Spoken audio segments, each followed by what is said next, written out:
All right, thank you, Eddie. The federal government is trying to win back voter support by dumping a proposed tax on bank deposits, but the move has left a giant hole in its budget. Assistant Treasurer Josh Frydenberg joins me now from Melbourne. Good morning to you.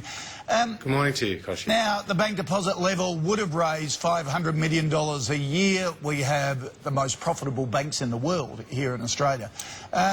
Why have you decided to drop it, and how will you fill that budget gap? Well, this was Bill's bank tax. It was announced by the Labor Party just 2 days before the last election was called. We were told by the banks and by consumer groups that this would be passed on to people who had deposits in banks, and elderly Australians would have been most affected by that, as well as regional banks. So we consulted widely. We set up David Murray's Financial System Inquiry, and he told us this was not the way to go, and we have decided to remove this bank tax. Because the logic behind it was, if the banks needed to be bailed out, like they did after the GFC, sort of government had to come in and guarantee insure deposits, that this would build up a fund to bail banks out. So how are you going to bail them out in the future? Well, a number of countries wait until that event has occurred to decide what they actually need to do. The first call is what is left from a bank after it's collapsed, and we have an obligation to guarantee all bank deposits up to $250,000 per account holder per financial institution, and that guarantee remains. But by putting this tax on people's bank deposits, it would have just meant a hit on the average family. We weren't going to do that, and now it's up to the Labor Party to follow suit and dump this bad tax. Do the banks pay you for that guarantee?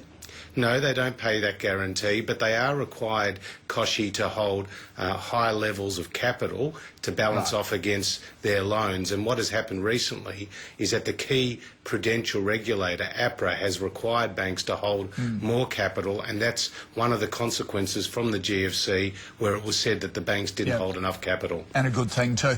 Look, there's some criticism about the timing of this announcement. The Greens claim it was more about a show of unity for the Prime Minister and Treasurer than tax policy. You sort of can't blame people for being sceptical, can you, after all the leaks that have been coming out from you blokes over the last week or two?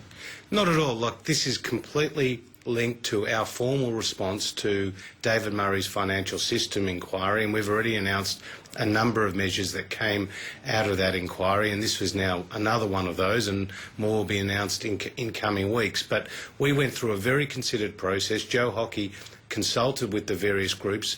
Groups like National Seniors made their opposition very clear. We've listened, we've now acted, and now it's up to the Labor Party to see if they're going to continue with this very bad tax. Gee, the media's really targeting Joe Hockey, saying that Joe won't be Treasurer at the next election. You're Assistant Treasurer. You got eyes on the top job? No.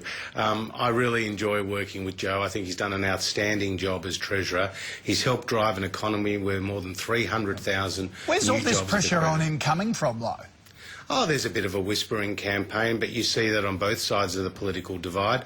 But we have to understand that we've got a job to do, and that's to create growth in the economy, jobs. And one of the real fault lines now in the Parliament, Koshi, is on this China-Australia Free Trade Agreement. Today's announcement by both the Premier of Victoria and the Premier of South Australia, both Labor premiers, who said that the China-Australia Free Trade Agreement should be passed, and they now joined Bob Carr and Bob Hawke, who said the same thing, puts extra pressure on Bill Shorten to remove himself from this xenophobic campaign being run by the unions and to support this free trade agreement. Okay, that was a very clever deviation to the free trade agreement, but Josh, thanks for your time. Full marks for that. Great to be with you, Koshi.